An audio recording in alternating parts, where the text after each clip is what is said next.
Joseph, we good?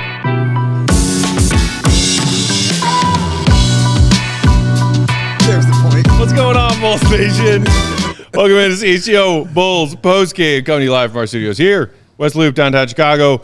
I'm Peck. You can follow me on Twitter at Bulls_Peck. My guys, Big Dave, Bow, BAWL Sports, Will, the Go Gottlieb, Will_Gottlieb. Our pal producer, Joey Spathis, on the controls. He is at Joey Spathis. Wow. Just a heartbreaker, a backbreaker, an everything breaker. Bulls fall to the Phoenix Suns. 115-113 is the final. Kevin Durant, the go-ahead bucket, double clutch midi, difficult shot. Caruso contesting it from the back. P. Will contesting him from the front. And DeRozan, after a failed lob to the rim play towards Patrick Williams, didn't work. The Bulls get one more chance at it. DeRozan almost pulls off the miracle running three, but it rims out, and the Bulls lose. Lots to get to in this one. A wild game, an entertaining game. Mm-hmm. Sadly, the Bulls can't hold on.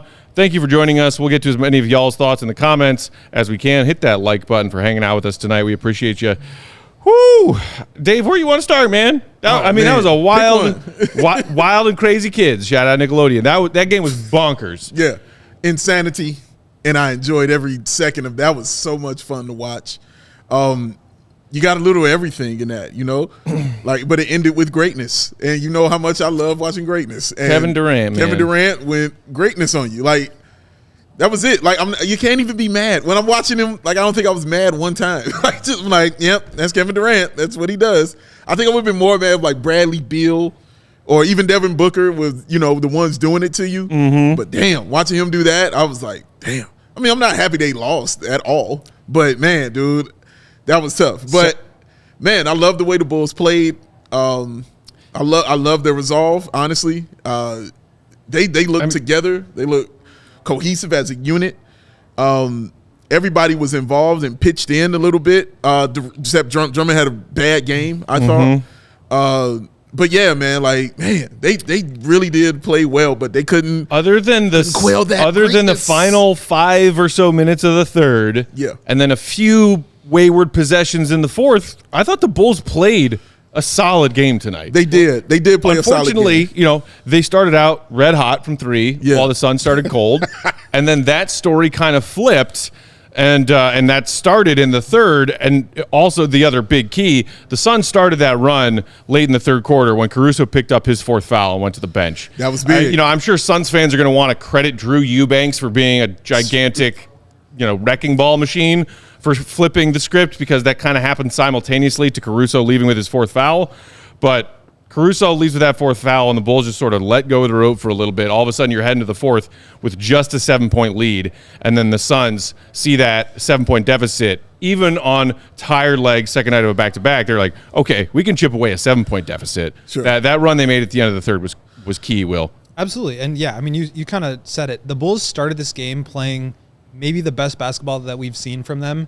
And I don't know, if just saying that really does it justice, because they've had games where they've looked really good, but that was kind of a while ago now, and they've had kind of a stretch here where they just haven't looked great. This was truly one of the most exciting Bulls games that we've seen in a while. Yeah, man. And yeah, I mean, it's just great to see them play like that against a team like the Suns, who is playing as well as they were. Yeah. Obviously, the Suns did not really shoot the ball all that well, and in the second half just exploded. The shot making from Kevin Durant was just outrageous. I mean, it's really fun. Obviously, you don't want it to happen against your team, right? But it's really fun to see great players have great performances like that. All-time great players have just incredible shot making. I mean, it was really special to watch. So that was a lot of fun. But yeah, I thought from the perspective of execution, when things kind of stopped, just the ball was moving really well. They were getting a ton of threes. Once that kind of fizzled out a little bit, I thought they tried to get into some of their half-court stuff with DeMar, and it just never really clicked. And I don't want to criticize DeMar too much because I thought he had a fine game. He did. But I think they were just up against this machine that was making a ton of shots. Caruso went down. I thought that was a great point that you mentioned about how that really changed the script. And they were just a great team making a lot of great shots. I see Colin was saying he was disagreeing with me. You said, no, what you do with Kevin Durant is you wrap him up and you foul him. I'm like, The man's shooting like 96%. Yeah, to put him at the free throw line. He's Like, shooting 96% from the line in the do last that. 7 games. No, you absolutely don't do that. You don't foul him. And even on top of that, you saw them wrap him up. Yeah. We watched them do that immediately when they had They a foul literally to give. defended him as saw well them wrap as him you up. could possibly. Yeah, Like, that absolutely, last man. shot, It's Kevin Durant though. Like I don't. Y'all got to understand greatness is greatness, bro. That's like saying just wrap up Steph Curry. You know what I mean? Like just wrap up LeBron. Like greatness is greatness. You saw greatness. It's nothing you. The man double clutched the shot. 2 people on him. Caruso swiping at him and patting his face, and he made the shot that Will didn't even know it went in. I literally thought it was like a foot short because Right. the net did not net move. didn't move. Like he is That's that just- kind of great, man. Like y'all just- sometimes it's just greatness, dog. Like y'all have to understand that in basketball. Sometimes it's just great. We watched it with DeRozan. We watched it with Mike. I watched it with Ben Gordon. Sometimes it's just greatness, all right? And you got to tip your cap to that, Mrs. Corningstone. You got to tip your cap to that. But damn, like you can't just say, let me foul one of the greatest free throw shooters of all time, man. Like that's just what he is. Like you foul him, he goes to the line to get 2.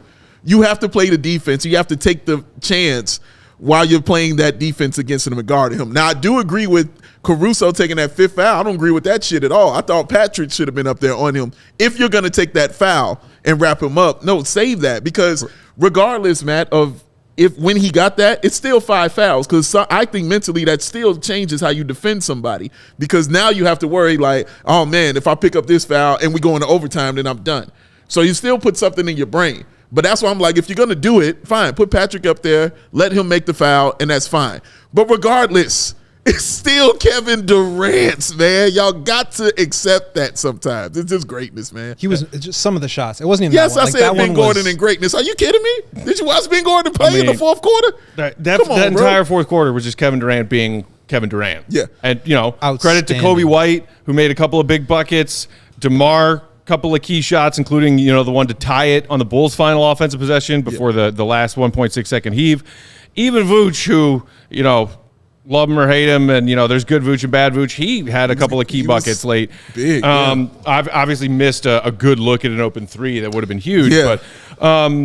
But before we move on, I see a lot of people in the comments talking about it, including Joe Hahn, who said, call out the refs, you pathetic Chicago media. Hey, thank give you. us a second, Hi. first of all. Hi. Thanks for joining us. Appreciate you being here. Second, okay, I know that there are a lot of people confused and or upset about the DeMar baseline midi that was originally called an and 1 and then was challenged by Phoenix, reviewed and overturned because as they showed you on the replay 8 times, and this is coming from one of the biggest Grayson Allen haters in the world, Top 3. but someone who's lucky enough to have 2 functioning eyeballs, what we saw Shout out to Sight. is that DeMar, after releasing the shot on the follow-through, grabs with his offhand, with DeMar's left hand, grabs Grayson Allen's arm and yanks it, and maybe DeMar's trying to do a little sneaky ploy way to get an and 1 there, which, an extra free throw on top of the made bucket would be huge. But that's what happened. Am I a little surprised they wiped the bucket off the board and called it an offensive foul instead of just saying successful challenge, no foul, bucket good? Right. Yeah. Very. But also, if you think about it, do you know what they call offensive fouls for sometimes? Shooters kicking their legs out after their shot is released. Mm-hmm. If the shot that they release goes in, wiped off, offensive foul instead. DeMar yanked Grayson Allen's arm down on his follow-through. It's a weird thing that happened, but I don't think that was the refs calling the game for the Suns' favor. It sucks, but that's what happened. Yeah, it sucks and that would have happened, but they were shitty tonight. I'm not gonna just say they weren't shitty. Like they did have some really, really shitty calls. But that one, I won't remove that, even though I'm still like, I thought the shot should have been allowed. So honestly. Cody Westerlund just tweeted out the rule from the rule book on this. Joey, I just Sure. threw it to you in Slack. Maybe you can throw it up. Here come the rules, baby. Come on, go. No, because it's interesting. But he says, I'm with it. regarding DeMar DeRozan foul, NBA rulebook states no points can be scored on an offensive foul. It also states that, quote, if a loose ball foul called against the offensive team is then followed by a successful field goal attempt by the same offensive player, no points may be scored. So even if there was a foul, The rules. like before or after the play, because it was on that same play, they could not have called the basket good. So even if they called it a loose ball foul on DeMar after the shot, as opposed to an offensive foul, like within the shot, either way the bucket gets wiped out, is what you're saying the rule book says? Loose ball foul called against the offensive team is then followed by a successful field goal attempt by the same offensive player. No points may be scored. That is the rule. So there it is. Them's the rules. There it is. Thought you knew. Paul Williams said we don't get the same contact fouls going to the hole as our opponents. It's ridiculous. What? Maybe some nights you feel like certain people, and Coby White in particular, doesn't get the foul calls that he's starting to honestly deserve and earn. Yeah. The Bulls took 14 free throws tonight. The Suns took 17. So, I'm sorry. I'm not blaming this one on the refs. I'm not. You had a 23-point lead in the second half of a game where you had to fly out, but you had a night off, and your opponent's playing the second night of a back-to-back. You cannot blame the refs for this loss. You can't. Can't blame them for the loss, no. I can say some of them calls were shitty. Sure. I could definitely say that because they were. But I'm not blaming them at all for the loss. But they did have some really questionable, shitty calls out there tonight. That is for sure. I feel like they kind of just played it pretty loose the whole game. Like they just, there were obviously you're going to get some foul calls, but it didn't feel like they were just calling a bunch of ticky-tack fouls either way. It just felt like they were playing through contact. Felt a little ticky-tacky. Like there were a couple where Drummond put his shoulder through Drew Eubanks like 2 or 3 times, but the first time, I thought that could have been an offensive foul. But he was in the circle, so that's the reason I felt they didn't even call anything because he was standing in that circle when you put his shoulder into him. But can't you still get a foul within the circle if it's just like a offensive foul? Like you not necessarily a charge. you can't really call it a charge or offensive foul like if he's in the circle. You know okay, maybe that's true. I'm just That's why I thought they let it go, and it's for that reason. Yeah, my point is just that there was a lot of contact in this game that I thought was not being called for both sides. Yeah, but bottom line, greatness. I gotta give that. This is where I'm at with you, man. I'm with you on this. Like that was still greatness that we watched win, and that's why you gotta. I don't know if you gotta accept it but you ain't gotta like it. But that's what it is. You watch the dude be great, He pointed it out to you, the free throw discrepancy. Even though it was large in the beginning, the Bulls started getting, like you said, coming back, getting their free throw shots. 17 to 14 is not a lot, either way. It wasn't like they were getting 30, attempts at the line. That's not a lot. So that's fair in a sense. I'm not happy with some of the calls that were being called. No, but I'm not blaming the refs for the loss. But I can call a call shitty if I see it and I think that it's shitty. But that ain't why you lost. You lost because Kevin Durant is freaking great. You did a great job on Booker. You did a great job on Bill. And we talked about it in pregame, how excited I was to watch them go up against those guys because I feel the Bulls' best defenders are guards. And I thought they did a really solid job against those guys. Booker was barely involved in that fourth quarter. Booker only took 11 shots all night. Man, that's great. But there's nothing you can do about one of the greatest players ever when he decides to be one of the greatest players ever. Yeah. There's no defense for that. I don't care who you're putting on him. You put Caruso on him, he's shooting over him. You put Pat on him, he's shooting over him, and he's taking him to the cup. What do you do? You just you know what I mean? There's a crazy angle from the NBA Twitter account posted. You see Caruso flying by and trying to block from behind. You see Pat contesting. In his face, It's just absurd. And by the way, KD, that's as well as you can contest a shot without fouling someone. Yes. By the way, KD, 17 points in the fourth quarter. Buckets. 13 points in the third quarter. He just went off. He's dude, just you tip your cap. So he had 13 at half and finished with 43. That is what I'm telling you. It's a beast. That is a damn beast. Slim Reaper, man. Literally, tip of the cap. You tip. And we've done it before. We've seen DeMar DeRozan do those kind of things. That Clippers game comes to my mind. And that was probably the 5th most impressive half by a player tonight. Because there's just some craziness going on. And Pete Towns did some dumb shit tonight. But, okay, so if there are some Bulls fans, and it seems like there's some of you out there in our comments who aren't satisfied with the tip of the cap to KD, it is what it is because you're wanting to nitpick what happened with the Bulls, last handful of possessions down the stretch. That's fine. That's fair. I'd like to do so too. Sure. Because you kind of expected the Suns, even on a back-to-back, we're going to make some kind of run. This is a good team that's cooking, that's playing at home on a 5-game winning streak. You knew a run was coming. Yeah. It's just whether or not you could withstand it. I see plenty of people in the comments talking about Coby White and a lack of touches and or shots. down the stretch. Freddie Pun, one of several, in the comments saying, you got to set up a 3 for Coby or Caruso, down 2 on the road with 1.6 seconds. I'm sorry.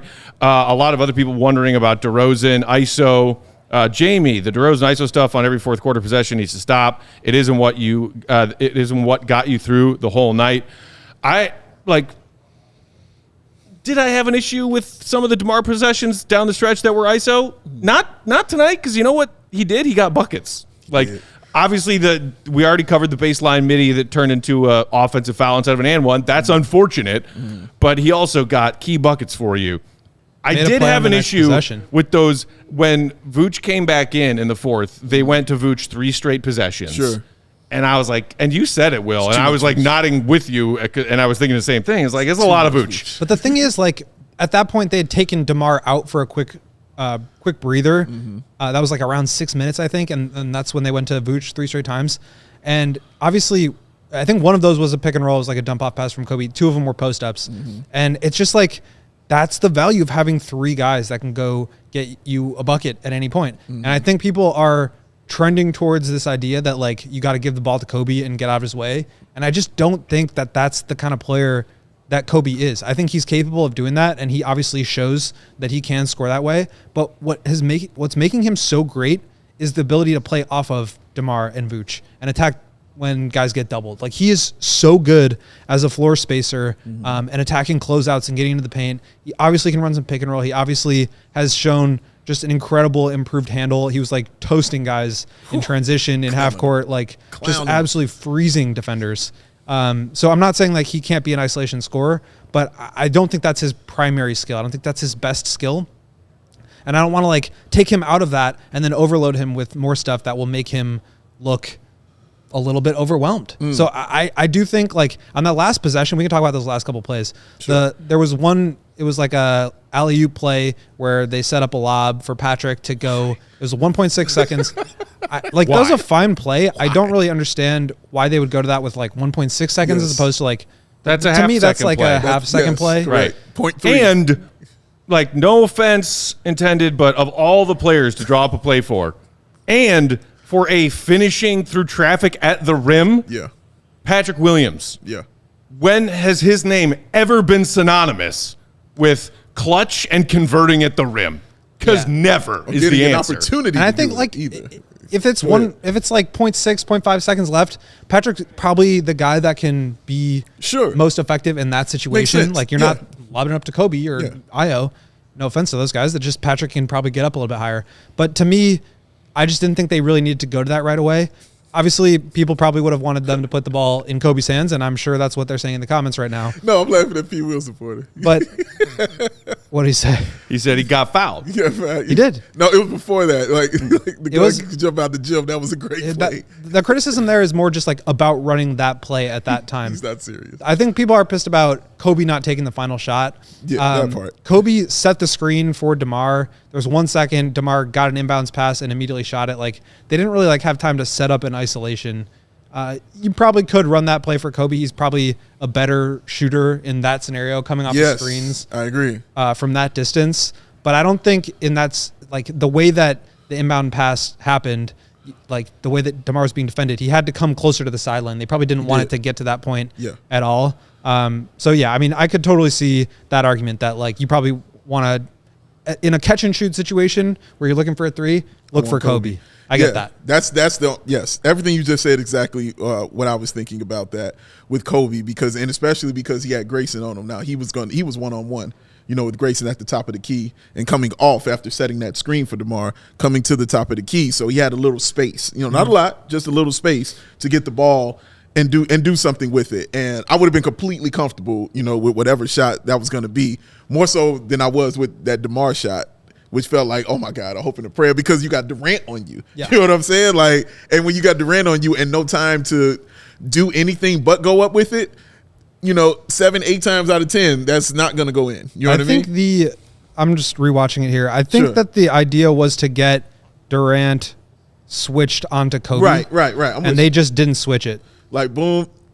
So once you get there, comes out. Right. Go ahead. Once you get there, it's like hard to. I know you guys can't see this. Sorry, we're like talking. No, not great podcasting. Yes, correct. But I think the idea was to get Durant switched onto Coby so so that Grayson would be on DeMar. Correct. So that he could get the ball at the elbow, but Durant didn't switch. Right. Forced him to come closer to the sideline, which is where now you're in a really tough shot situation. But I think that's where, if that's the case, that's where you go to Coby. And I felt like he had time to. They did not feel like they had an outlet in that situation where, okay, DeMar's not available. Now Coby needs to get open somehow. Yeah. It just Didn't felt really like seem it was DeMar or bust. Yeah. And I felt like Coby should have had a little more say-so in that, because Coby was hitting some clutch buckets also in that fourth quarter. Yeah, Coby had 10 in the fourth. Yes, Massive. man. Kobe was going off. So I'm like, if you're doing it like that, and I feel like you though too, Matt, because I'm like, it wasn't like DeMar was just chucking up bricks out there in the fourth, bro. No. He was hitting some key buckets. We've seen bad DeMar ISO resulting in a loss, and bad DeMar fourth quarter ISO resulting in a loss this season.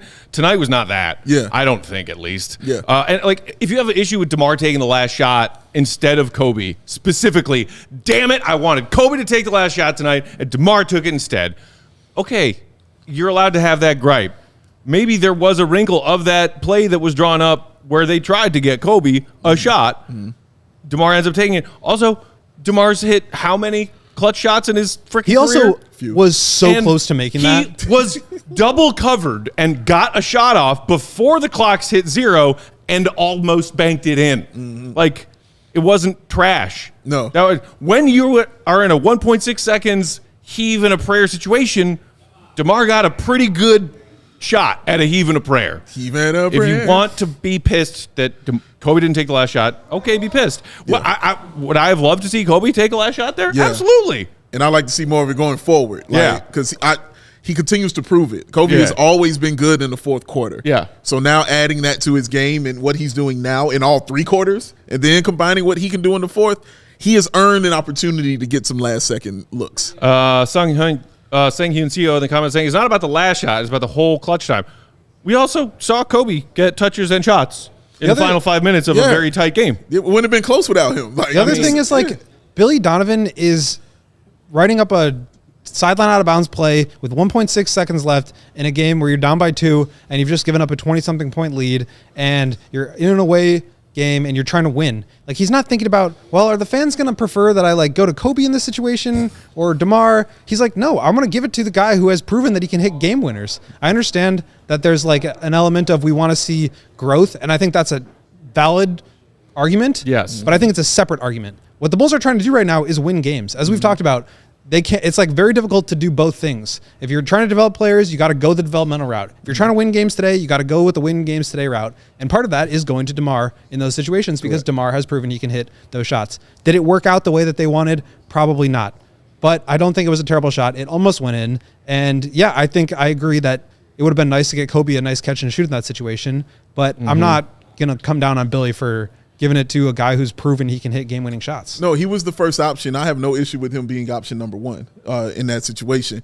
It was just more so I thought the better option was to get Coby when he was coming back, to the top of the key. Now, whether that's on Billy or whether that's on Alex or that's just how they felt the game flowed is another topic. You know what I mean? But I don't have an issue with DeMar being number 1 option because it's freaking DeMar DeRozan. I just thought Coby had a better look. As soon as you see DeMar is going to stay with as soon as you see KD is going to stay with DeMar, for me, immediately my vision goes to totally Coby agree White. that they did not have a good backup option on that play.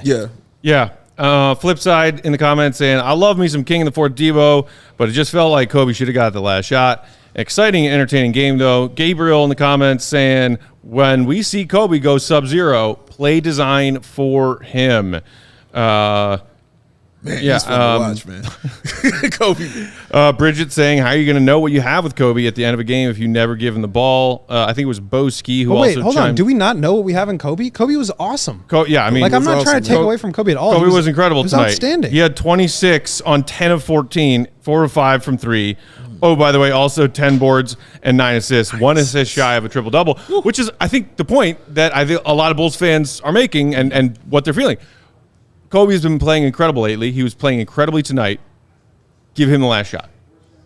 I think it's a fair argument to say, give Coby the last shot. People in the comments also saying, DeMar's stunting Coby's growth. Somebody was talking about DeMar's ego and Billy being afraid of DeMar's ego, not letting Coby have that final shot because DeMar won't let that fly and Billy's too chicken to tell DeMar you can't take the last shot. Look, who are we to know if that's actually what's going on? But I did see some DeMar teams interested in trading for him updates earlier today. Will I hate it if the Bulls find a trade partner for DeMar before this trade deadline on February 8th? And a lot of people in Bulls Nation clamoring for more Coby and less DeMar get to see what we see?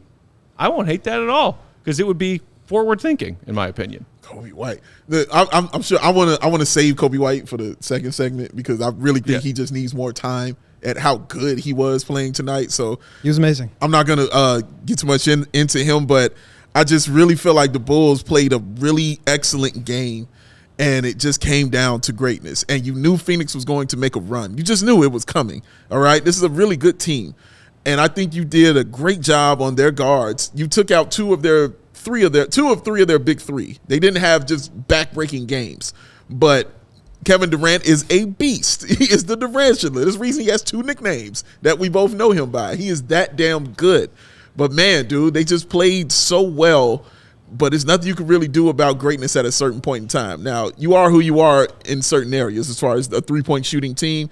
They were shooting lights out, in the first half. You knew that was coming down. Yeah. In the second half. We knew that was going to happen. The Bulls were shooting like above 65% early on. Just not going to be and 50% from three. They end up shooting 48% from the field. Yeah. And about 38% from three. Yeah. Not terrible, but regression to the mean. Yes. You're going to come back. Coming. It's going to come back down to earth. And guys like I mentioned Drummond in pregame, but I thought he played one of his worst games I've seen in recent memory, I should say.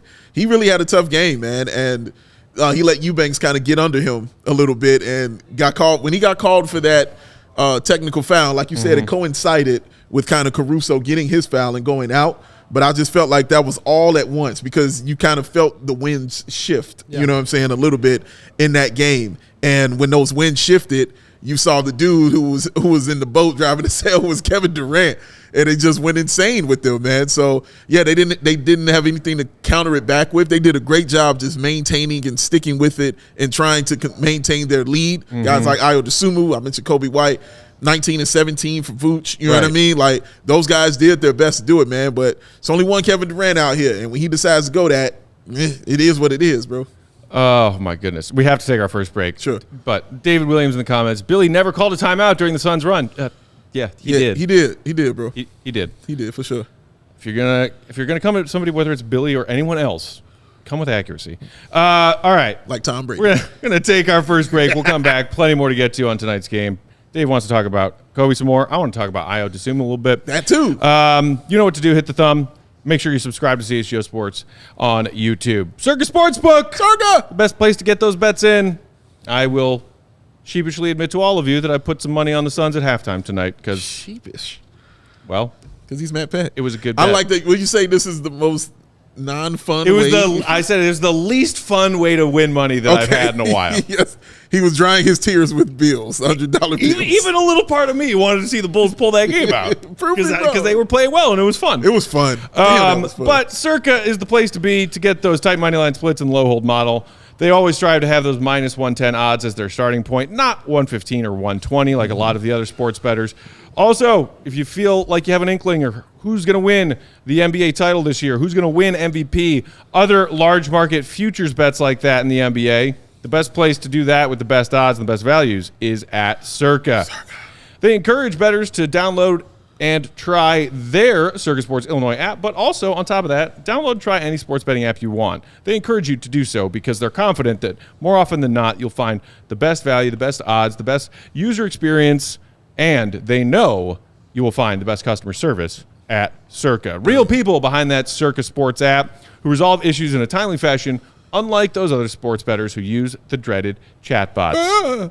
Useless. Jerks. All aspects of that Circa app are being run by the same team that run the main Circa Sportsbook at Circa Resort and Casino in Vegas, baby, Vegas. Download the Circa Sports Illinois app at circasports.com/Illinois-app to sign up today. Be on the lookout for Circa's events, watch parties, and tailgates. If you or someone you know may have a gambling problem, call 1-800-GAMBLER. That's 1-800-426-2537.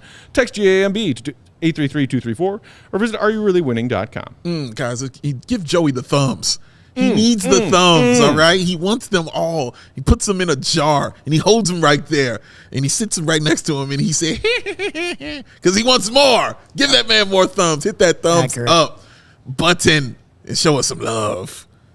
But also, show yourself some love and get yourself right, tight, and correctified at the Midtown Athletic Club, y'all. This is the place to be, the place to go if you want to get yourself in shape and do it at an amazing place. It's the Midtown Athletic Club, y'all. Honestly, it's the place to be. 4 awesome locations: Palatine in the northwest suburbs, Bannockburn in the North Shore, Willowbrook in the southwest suburbs, and the Midtown Athletic Club and Hotel in the middle of Bucktown and Lincoln Park, as Karim calls it, the crown jewel of Bucktown and Lincoln Park. It is Matt Peck's sister approved. And the Midtown Palatine has launched a multi-million-dollar transformation. You heard what I said, multi-million-dollar transformation of the club, which will be complete in early this year.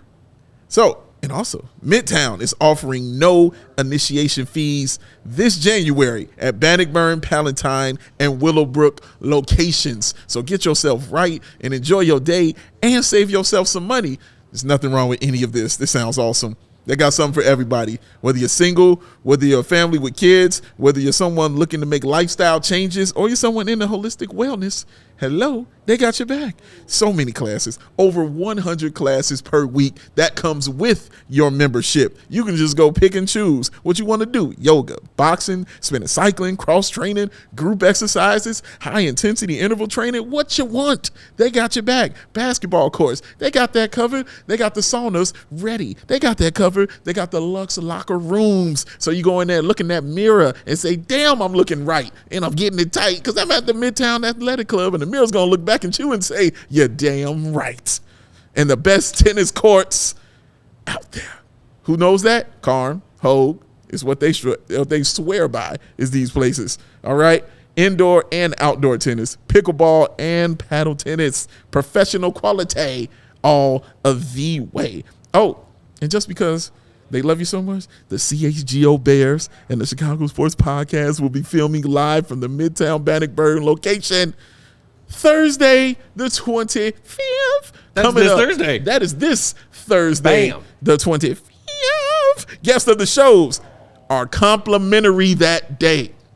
If you're there to watch the show, you're there to enjoy it, you can enjoy all the awesome amenities of the Midtown Athletic Club. You will be comped. That is your day. Come check out the space and catch the show. So head over to midtown.com/CHGO. That's midtown.com/CHGO. Find out more and to tour the Midtown Athletic Club nearest you. Because it's the Midtown Athletic Club, y'all.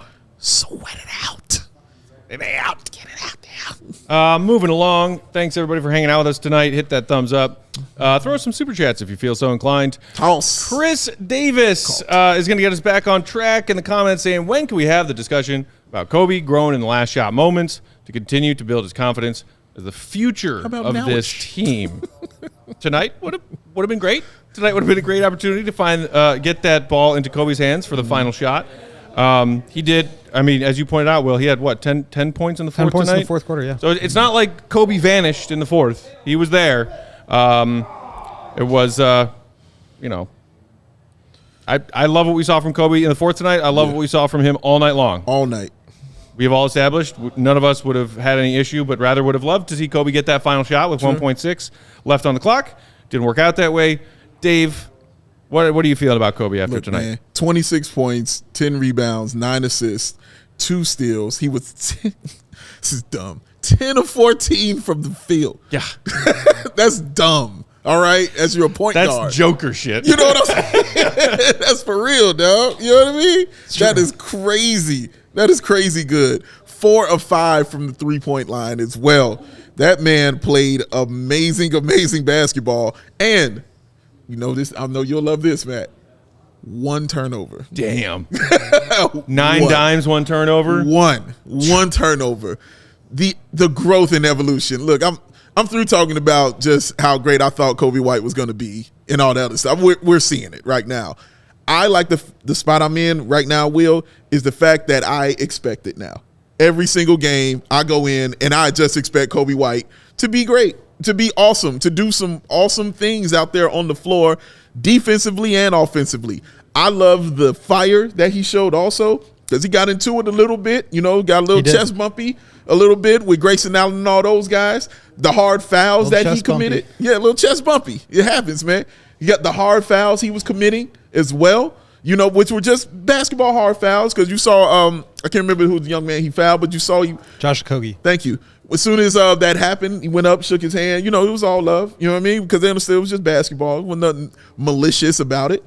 And Coby just becoming that kind of dude and growing in his role, man. That's leadership stuff that he's kind of growing into, which is why people wanted to see him, kind of take that last shot, because they just feel that leadership quality growing in Coby White. You see it, you watching it, you're like, yes, more, put more of this in my veins.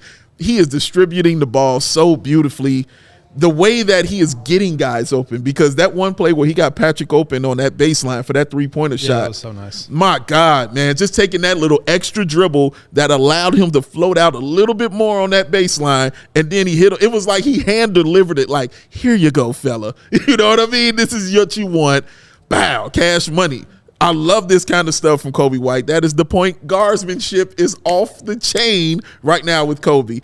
I just love the fact, Will, that I'm in a place where I expect it every night. And what's crazy about that, because I want to talk about the defenses and the way teams are guarding him. So NBA defenses, there's like a couple of different ways that teams defend, and obviously there's like variations on each one. But for the most part, like the rotations, once you get into the paint, are all pretty much the same. The low man, so the opposite side corner defender, has to pull over to the help line to try to pull off drives, and then everybody else X's out and fills in. And he understands that. And so he also knows how to manipulate it when something's happening. So on that last play, he saw on the drive that somebody else was going to fill in on to one of these other spaces that was being occupied, and he drew the defender over there with him and then found Patrick in the corner. And so it's like these examples of ways that he is just understanding the game. But beyond that, just like understanding how to manipulate in those moments and knowing when defenses are going to guard him in certain ways and what's the counter to that. Yeah. And I think when you're 5 years in the league, when your game is like really flowing the way that it has been for him, and he's like in command of his pace, his ball handling, like he's just able to play through different paces and speeds of the game and just take advantage in those situations. So I was super impressed with Coby. This was like one of his best games, I thought. Obviously there's games where he just explodes from deep and scores a bunch of points. Yeah. There's games, where he just looks all around really good. And to me, this was one of those situations where it was everything. It was everything. He was hot from three. He had 10 points in the fourth quarter, a near triple-double. He was defending well. He was like blowing by guys off the dribble. He was getting out in transition. Wow. He was hitting spot-up threes. He did everything. It was a complete game from him. And yeah, 4 of 4 for 10 points in the fourth quarter. 4 of 4. He was sensational. Dude, I mean, the blow by on KD was vicious. The 10 of 14 overall from the field, and knowing he was hot, which means that he was 6 of 8 inside the arc. And I swear, when I think about that, 6 of 8, 6 made field goals inside the arc tonight, and I feel like I can vividly remember 5 of them being disgusting handles leading to a disgusting layup. Yes. That's just one of those where you just, oh my God, Coby. Yeah. But in a good way.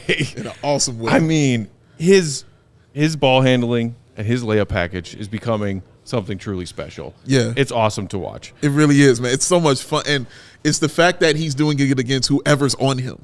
He's not just picking on the worst defender out there. They put KD on him. He blew by KD. Blew by him, dog, with that lay-in right there. And, look, is KD getting a little long in the tooth and taking some defensive possessions off here or there? Yeah. But he's also like maybe their best defensive player. Boom. And he needs to be their defensive anchor. Yeah. Yes. So putting him on him like you just weren't expecting that. And I don't think KD was. He's like, wait, what? Where'd he go? Oh, shit. This dude's good. And the way he laid it in, he's learning. I shouldn't say is learning. He's learning how to lay in and protect himself and protect the ball when he's going. Io's doing that as well also. Yeah, I was gotten a lot better. But going in and laying it in and letting the rim and everything around protect him, you know what I'm saying, even more to finish that layup. It's something he did not have early on. Absolutely. I remember watching him so many times, and he's not like an above the rim kind of player. He'll get up for a dunk every once in a while, but he's like not really an above the rim kind of player. And if you are going to get to the rim and score, to open up your game. You need to have different types of packages to finish. And he's just gotten so much better with timing, change of pace, different spots on the backboard, different angles, like from is like closer to his face, more of like a hook shot. He's changed up his game so much. He just looks like a completely different player this year. Gabriel in the comments said, now we need Coby dribbling to influence Pat's dribbling. I mean, correct. You're talking about a wide chasm there. Go to the dribble look, but we've seen the growth in Coby's ball handling skills. Yeah. It is massive. I'm not saying that we can't see Pat make an improvement on his ball handling. I'm saying I would be shocked if it gets to the level that Coby has brought his ball handling to. I mean, Coby, before he got this good at ball handling, was not dribbling the ball off his foot every other time he tried to dribble. Am I, exaggerating a little bit there when referencing what happens when Pat tries to put the ball on the floor? A little bit, but just a little bit. There were multiple times tonight where Pat tried to put the ball on the floor. Yeah, the one with KD immediately took it from him as soon as he started dribbling. Poorly. I mean, it's like an auto turnover. It's, So it's on Pat's to-do list. But again, this is his 4th season. Yeah. It should have been on his to-do list the whole frickin' time. And we haven't seen any evidence that it's gotten any better. And I don't want to hear about Pat and, needing touches and like, oh, DeMar's hampering his development or Zach's hampering. Because, like, guess what? You can have a basketball that you dribble anywhere. It doesn't need to be in the parameters of an NBA game.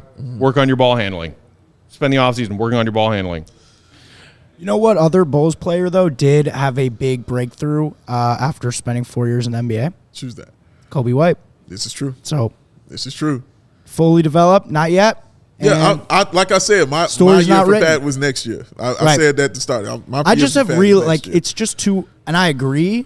It's definitely, but you never know. You just never know when things are going to click for him and when opportunities going to. The thing is, at the end of last year, like we really saw Coby start to figure some stuff out. That is true. The last stretch of last season, he really it started to click for him. Yeah, and obviously he's like taking that to a totally different level this year. Whole new level. But I think that's a big thing. Is going to be how does Patrick finish this season? Obviously, it's going to have huge implications for his contract situation, which is looming. But also, I think just for player development in general, a lot of young players, they start to figure things out towards the end of a season, and then they try to carry that into the next year. Usually it's like their second year into their third year or their first year into their second year. But guys develop at different rates. And I also think I wrote about this the other day. We talked about it after the last game with Billy.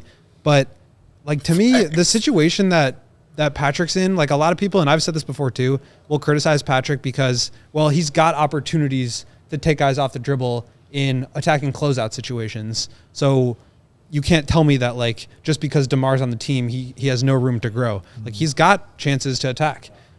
But I think that like attacking a closeout is a different skill to learn than attacking when you've got the ball in your hands at the top of the key and the defense is set and you see where everybody is, you can survey the field and like understand where you got to break guys down. That's a totally different skill than attacking a guy closing out to you, and you've got a split second to make a decision if you're going left, right, shooting, passing, getting off of it.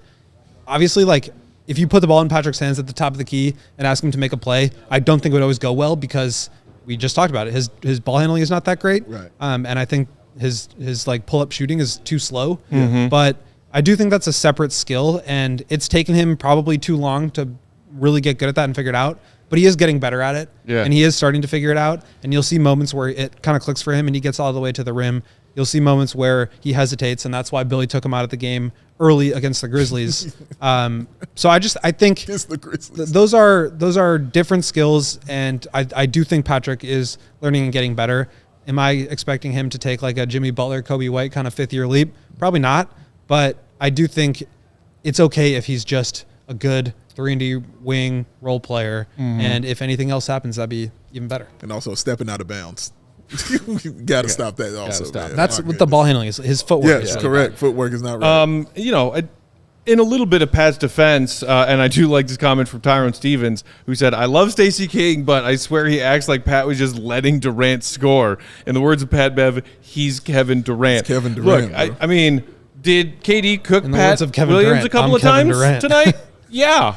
Did we see Kevin Durant cook basically everyone in a Bulls jersey at various points tonight, especially in the third and fourth quarters? Sure. Yes. Sure. It was, you said in pregame you were looking forward to seeing what Pat could do defensively against KD tonight. Mm-hmm. And, I thought we saw some valiant efforts. Have we seen Kevin Durant cook people for the last 15 years in this league? I think multiple Bulls did an admirable job D'ing up Devin Booker throughout tonight. Yeah. We even saw one possession where it was like, hey, Dalen Terry just stood his own against Devin Booker. Good for you, Dalen Terry. Yeah. But, Kevin Durant tonight said, I'm one of the 5 best basketball players on planet Earth. Yeah. I don't care if I'm tired. Right. I'm going to take over the second half, and we're going to win this game. Yep. And there's nothing Patrick Williams or anyone else can do about it. So, I heard Stacey dogging Pat in the broadcast tonight at times, and I was like, dude, it's Kevin Durant. Yeah. Like, I've said it. Yeah, we keep saying it tonight. Like, it's Kevin Durant, dog. Like, certain things you just got to accept and deal with. Like I said, with Steph Curry. Man, dude, Steph taking all these threes. Why can't they stop? It's Steph Curry. Like, what do you want right here? Luke said, who has KD not cooked in the league? Come on, Stacey. Like, yeah, like he cooks. That's what he does. He is Kevin Durant. And they put arguably their two best defenders on him. Like, you had Caruso on him and you had Pat on him. Like, they both had opportunities and they both were getting cooked.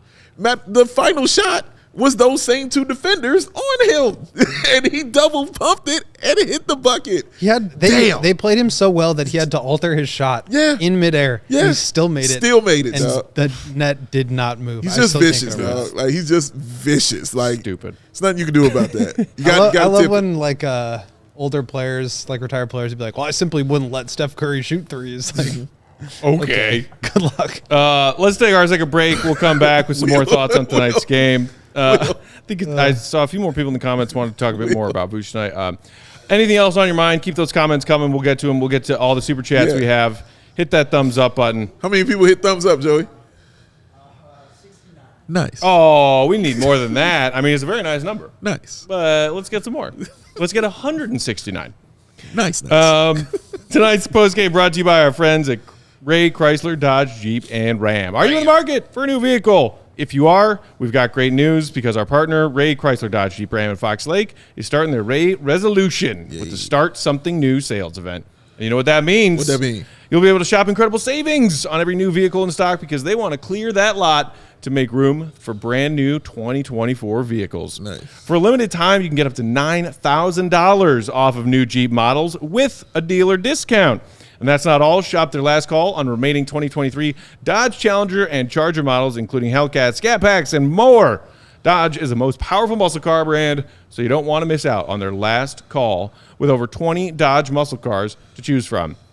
At Ray CDJR, you'll always be able to shop one of Chicagoland's largest inventories and drive home with more money in your pocket than you'd expect, thanks to that raised price promise. And you know what it is. What it is. It's the price you see online on their website is the price you pay when you go to the dealership. Mm-hmm. Never will pay a higher price than the one you see on their website. No. They might save you even more money, and you might be even paying even less than the listing you see on their website when you go to the dealership because they're going to do everything they can to find you additional savings.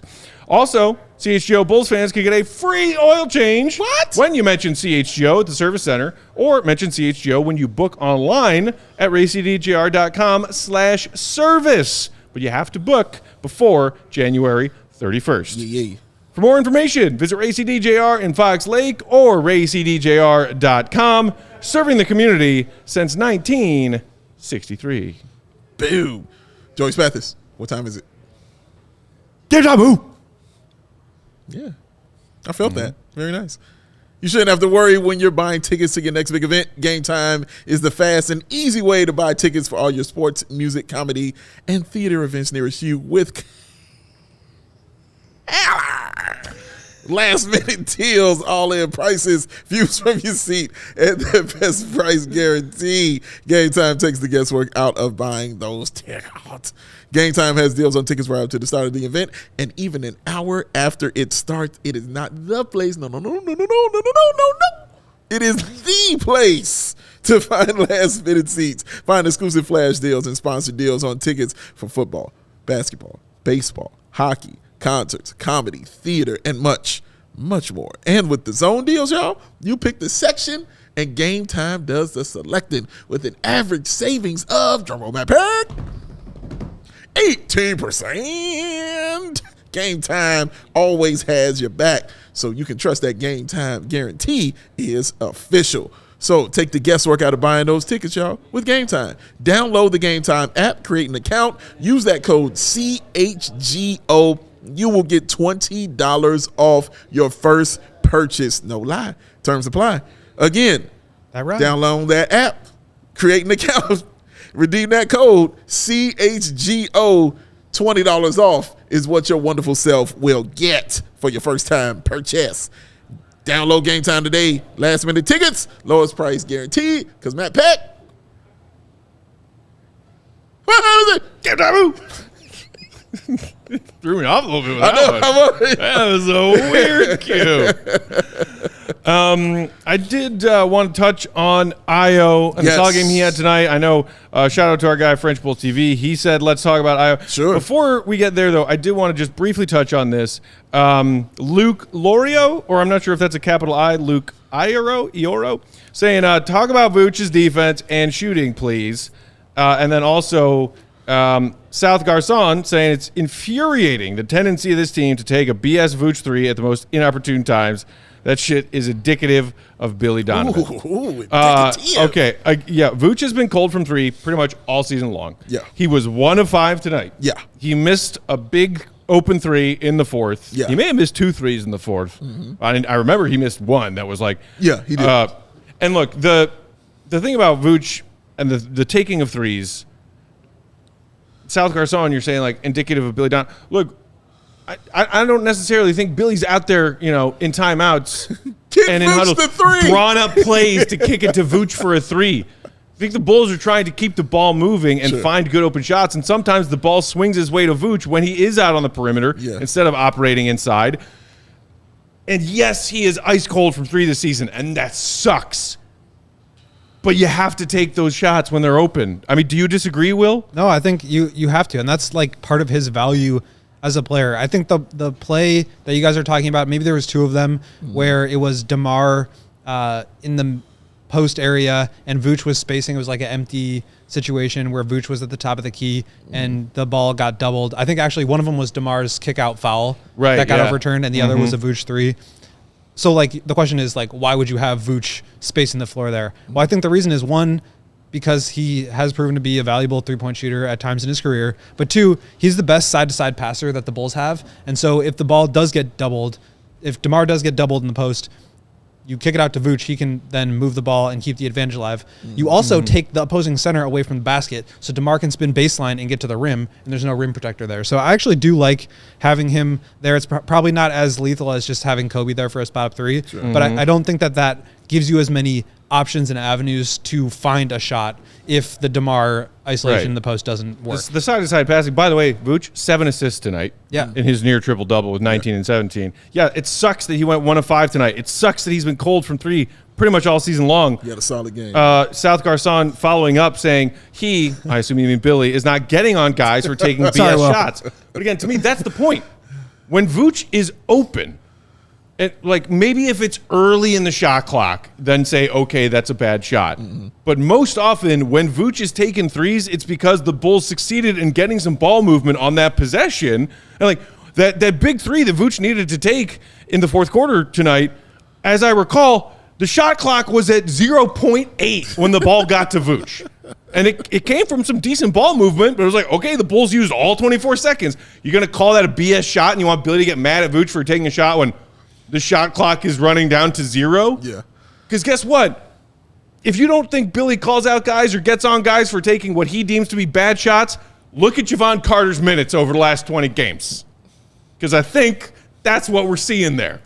There's a thing as a good open 3, and there's a thing as a bad 3. I don't think Vooch is taking bad open 3s. Just can't shoot. They just look bad because he's not making them, and that sucks. Yeah. There's a difference there, though. That's the true point. When the ball is finding you and getting to you, what do you want him to do when he's wide open? He's taking those shots. Because if he doesn't, you're really disrupting the rhythm, and that could lead to a turnover. You've cost the team a good shot if you pass that up. Yeah, so he's got to take those. And again, Matt's right. It sucks because he can't hit these shots. And there's a reason he's wide open when they swinging at balls, because he can't hit these shots.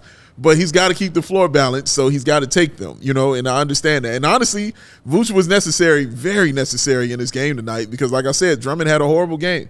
And and he should have been on the floor for those moments with that. So I have no problem with Vuce's game tonight. I wanted him to hit more of those shots. In the fourth, when he was taking those three, I was like, yeah, I was with y'all. I was like, no, God, because I didn't have any faith they were going in. But I got why he took it. Like that, understanding why you're taking the shot and then being mad because the shot doesn't go in are two different things, man. You know what I mean? I was mad they didn't go in, but I understood completely why you take the shot within the rhythm and flow of the offense. I think it's also a process thing. Like you're talking about within the rhythm and flow of the offense, there's a difference between like a drawn-up play. Okay, so you could have Vooch taking two shots. One could be a post shot. The other could be a three-point shot at the wing.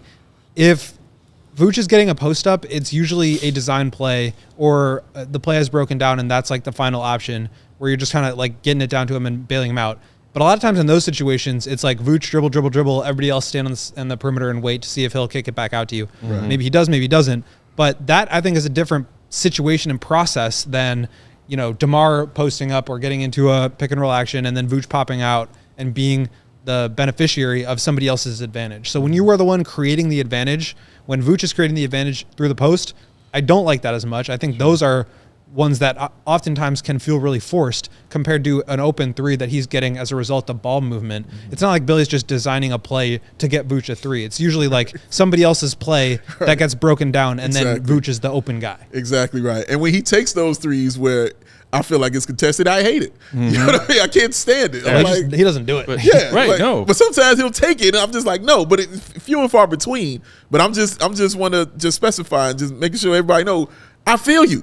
You're right. Like when he goes up and takes it, I'm not happy about it. You know what I mean? I'm like, oh shit, because he's shooting like 20-something%.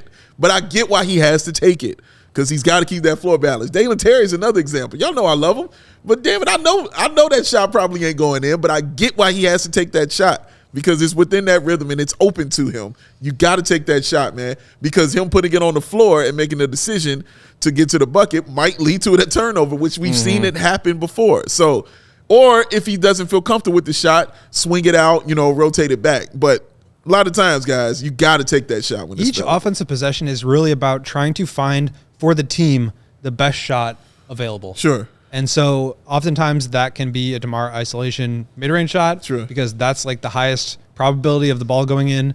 Sometimes it's ball movement. Sometimes it's Vooch in the post.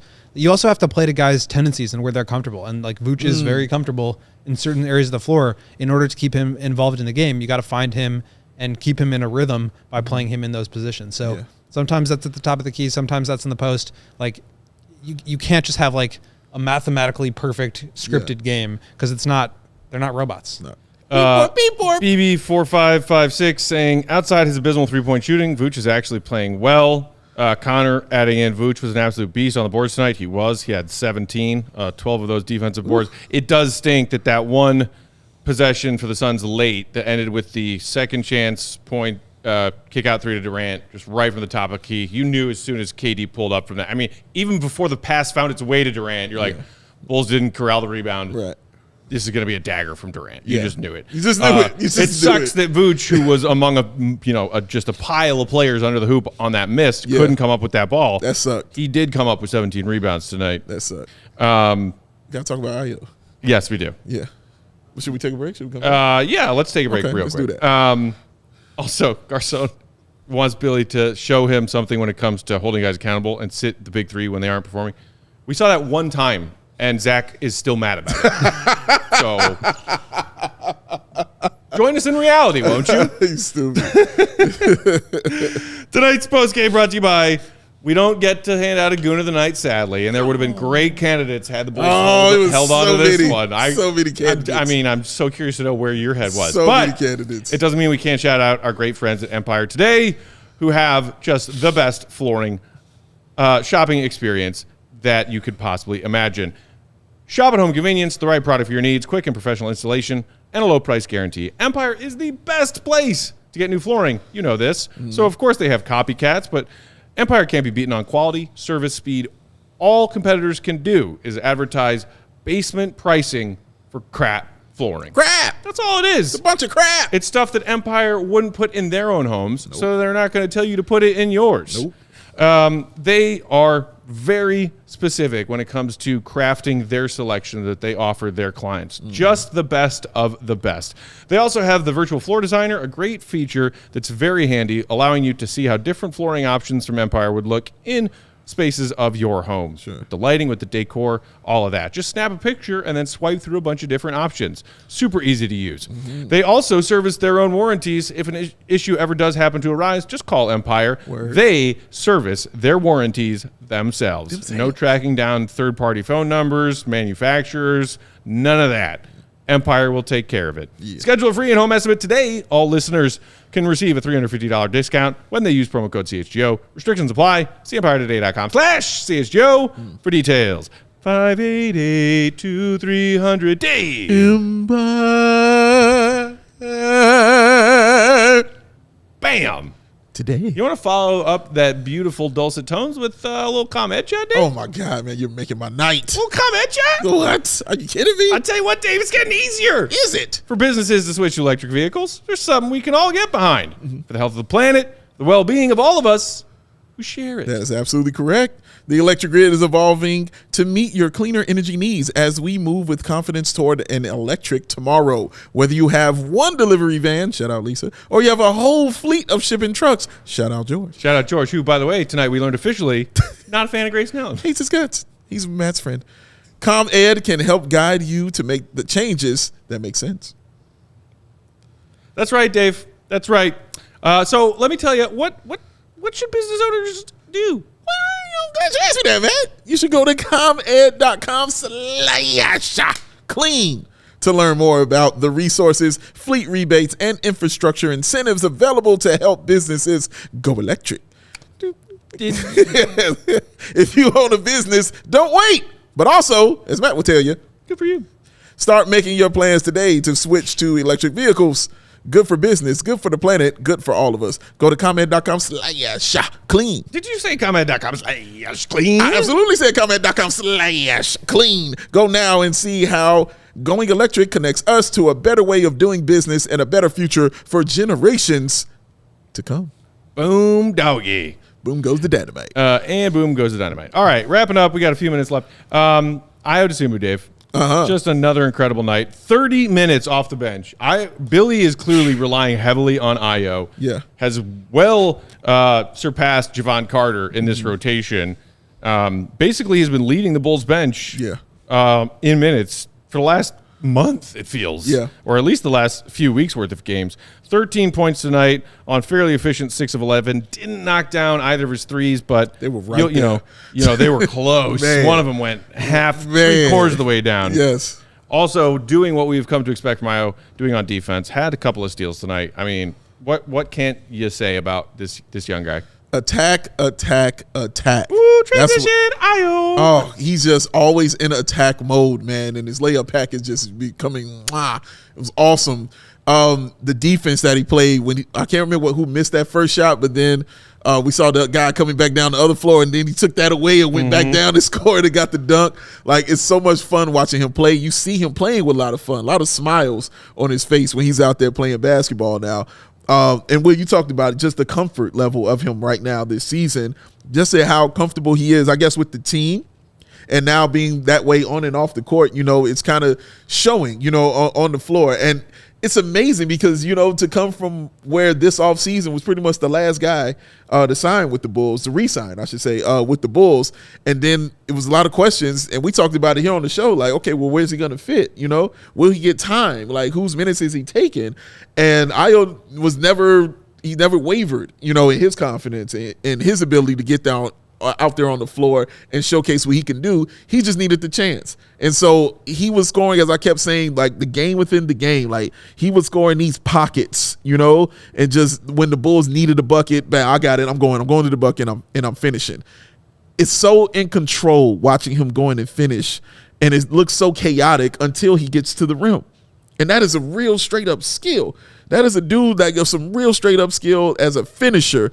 Ayo is becoming just really, really dope at that, man. And knowing he's got, that little thing he can do as far as the inside pocket passes when he's inside, getting the big man involved, even though we did not like that pass to Vooch in that fourth quarter, but that's okay.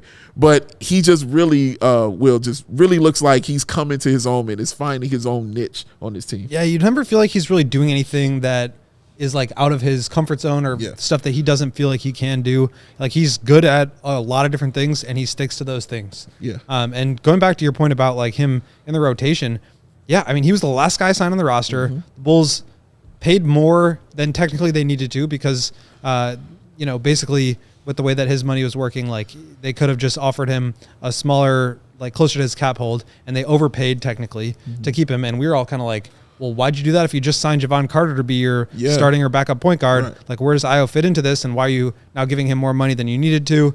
And, I mean, another guy that is just going to be on a steal of a contract for this year and 2 more after that. Ayo has been outstanding. He's outplayed his contract already, and I just feel like his defense is so outrageously good that is kind of overshadowed at times because of how good Caruso is and just like the team being a really good defensive unit.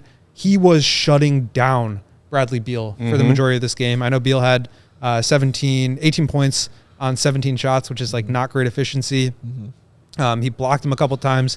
That he was just getting over screens, contesting shots, picking pockets. He blocked the shit out of Bradley Beal on a drive baseline. Yeah. Gabriel in the comments just mentioned that. That block was insane. He was just amazing. And like the shots that Beal was making were tough shots with like contests. He fouled him once, but I thought it was pretty ticky-tack. I did not love that call. That was like one of them that I thought could have gone the other way. Just really special defensive talent that they've got in Ayo. And then, just turning that into offense in transition, attacking closeouts. Like he's found the things that he's going to need to do as like a role player that's going to play a lot of minutes. And he's gotten good at those things. Right. And then, you like sprinkle in some of the pick and roll stuff that he did at Illinois. He's like very much in command of his game. His confidence seems like it's through the roof, and he really knows his role and he's executing it. Matthias in the comments said, I was at the game in Phoenix. AD was out there practicing free throws after the game. I assume you mean Ayo Dosunmu and not Anthony Davis. Yeah. That's awesome. That's awesome, man. Like I like what their mindset is right now, man. Like they really feel like they can win every game that they're playing. Like, again, it's a mentality. The more they continue to play, the more they're in these kind of games. This is why this game was so exciting to watch, because it wasn't a fluke. You know what I mean? Like, they were really playing basketball. It was fun to sit here and watch, which is why I can sit here with some excitement. Like, damn, that was a fun-ass game. Of course I wanted to win. Of course I wanted to get this victory. But damn, like, it just gave me like, oh, man, we can really kind of do this right here. It was a good game. Let me just say that. It was just a good game. Flip side in the comments said, anybody else hold their breath when Ayo went for that early layup on Grayson? Thought Captain Dipshit might lay him out. We did, but like Dave, you had a good point, which is that like Ayo, the way that he sort of slow played that layup in transition didn't give Grayson an opportunity to pull some dirty fluky shit. He didn't allow it. He closed off his body and was like, hey, Grayson, I'm going to get this bucket, and you're not going to touch me. That's right. He didn't jump into him. He didn't try to body contact, which is what Grayson, is known for and good for, which is how he got DeMar DeRozan. DeMar, like, exactly later on in the game, gave him a yank down when DeMar was coming through the paint. That's exactly why, man. Yeah.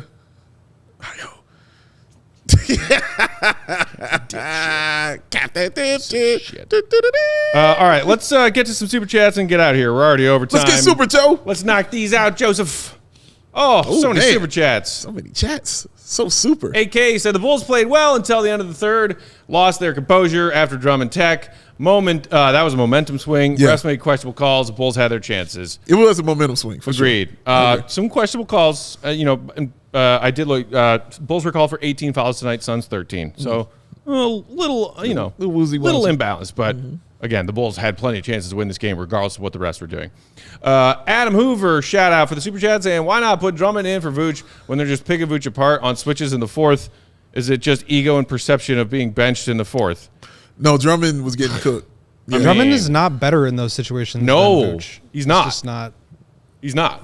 Yeah, the right decision was made tonight. I understand why some Bulls fans, especially in Vooch's short absence with his injury, and we saw the Pistons version of Drummond, we're like, oh my God, we got to play Drummond even more minutes, or maybe even start him over Vooch. And he played well. It's like, yeah, because he was playing well. But But like production in the box score. And if that's your specific, argument about switches on defense, Drummond is not better than Vooch. Yeah, exactly.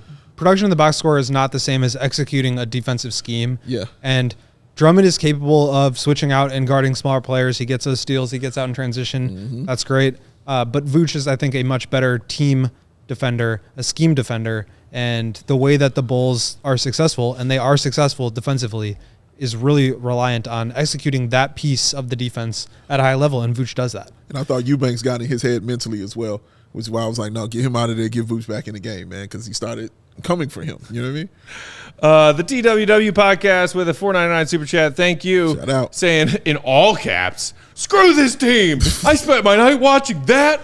Inexcusable. I'm done with this play-in BS. Trade Vooch, DeMar, and Levine, please. Imaginary hat throw. I'll give you a real There you one. go. Just for you. That's for you. Also, you're just now deciding you're done with the play-in tournament bullshit? Because welcome to the party, pal. No, fuck that party. We going, baby. Let's do this. Post-season on the way. Keep playing, Bulls. Let's go. Melvin Windman in the comments with a super chat saying, I still don't get that Grayson Allen overturn call on DeMar. Bulls versus refs win. P. Will should have had 2 free throw attempts on the tip in. Well, Will broke it down. Again, Will broke it down with the DeMar baseline midi, which was, if you watch the replay, Grayson did this in between DeMar's 2 arms. Did not touch him. No. And then DeMar yanked Grayson's arm on the way down. That's what happened. And as Will read the rules via our friend Cody over at 670, that is the correct call to make. Mm-hmm. Wipe out the basket. If you're going to review it, overturn it, and call it an offensive foul, basket's no good. Even if it were a loose ball foul, basket's wiped out. And then the Pat one, you seemed like you wanted free throws out of that. Yeah. I saw Pat never really gain possession of that ball, and how do you call it a shooting foul, if anything, a loose ball foul? I actually thought Pat might have pushed on his defender to try to get a little bit more leverage. I thought no call, but that could have gone either way. Offense, defense, no call. Yeah. That just, again, not blaming the ref tonight. Jay Bleedy 123 said, so that Io kid's becoming quite reliable. He very much is. I mean, just pretty reliable. Thriving in this role, playing 30 minutes off the bench pretty much every night. Yeah. And it's just doing all kinds of wonderful things. 13 of the 19 off the bench. Hoops Legion with a $4.99 super chat. Thank you. Saying, even though we lost, I'm still motivated by the way this team has been playing, especially Coby. Yeah. Let's go, Bulls. What a delightful outlook. Right. Let's get Coby to that All-Star weekend. Okay. I didn't say game. No, there was a pause. There was a small pause between you saying, let's get Coby to that All-Star weekend. No, you wanted to be a pause. There was just a so pause. you could throw that You stank in there. paused. You just wanted to throw the stank in. Don't put this on me. Who was staying? There's a pause. Have they announced anybody who's committed to the 3-point contest yet? I Don't believe so. I don't think so. I think I've seen I a think couple of names for the Wemby dunk is contest. in but- the skills challenge. That's the only one I've seen. Right. Oh, And I that should be feel funny like to we watch. already got a couple names for the dunk contest, including good old Mac McClung. Oh, yeah. Got to get those the only reason non-NBA he got in the players league. back in the You NBA gotta dunk get in there. contest. Yeah. Mario P with a super chat. Got here late. Can't rebuild this team after seeing this game. Teachable moments, bad refs. At most, we trade Zach, DeMar, and see the next phase.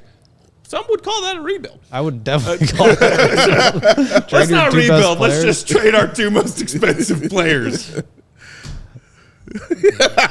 That's like the definition of a rebuild. Oh, bless your heart, Mario. Appreciate you, Mario. MC, Love a it. game like this, swap Zach for DeMar, and the ball movement and pace continues, which would have led to a win tonight. Oh. DeMar continued desire to slow things is hurting this team. It's not like the ball completely stopped moving in the fourth quarter, in the second half. It did get, the game got just junked up a little bit. They also stopped making their shots. They were, I think, 9 of 20 on threes in the first half and 5 of 14 in the second. So, and the Suns were the other way. I think they made 9 of 20 in the second half. Yeah. I saw somebody making a note of it on Twitter that the Bulls had 17 assists at halftime, and I think they finished with only 25. You're on pace for 34 team assists. You only finished with, and I think they even had 22 halfway through the third quarter. So really, they only managed 3 assists for the last 18 They've minutes. proven of that they game. can do it. They just need to do it consistently. Consistently, Like, correct. okay, if you just don't brick all your shots down the stretch, then maybe it's better. I don't think it was necessarily that Make it or was miss just like, league, my friends. the ball stopped moving. They stopped hitting shots. Yeah. 8K with last super chat saying, no people hearing on Drummond, harping on Drummond tonight, but Alec Cat has been really good. The Bulls this season, leading centers and steals, battling mental health. 100%. Yeah, he's been playing well. And Drummond's been great. Hopefully, we haven't heard he had a bad anything game. about the Drummond taking time off at some point last season to for the sake of his mental health and emotional well-being. Hopefully, everything's good in that department. No, he's been good.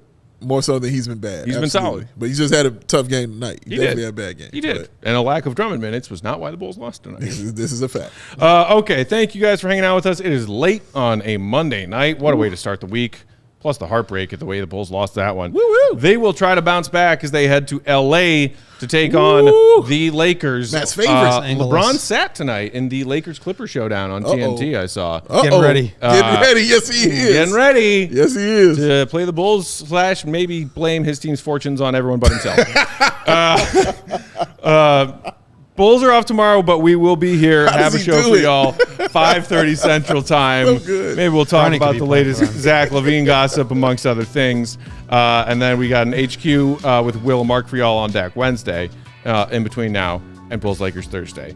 Hit that thumb on your way out. Follow Will_Gottlieb. Read all of his thoughts, allchgo.com. Big Day Bow, BWL Sports. Our panel producer, Joey Spathis, is at Joey Spathis. Joey He is 1.2. 1.1K. Joey 1.2 now. Joey 1.2. 1.2. I'm Bulls_Peck. We are CHGO_Bulls. And yes, Sampo, I had to get that LeBron dig. Yes, he did. Yes, he did. Right under the wire. So impressive. We love it. Appreciate you, Bulls Nation. Have a great night. We'll talk to you tomorrow at 5:30. See you right. Be good. Peace. Love you, Ma.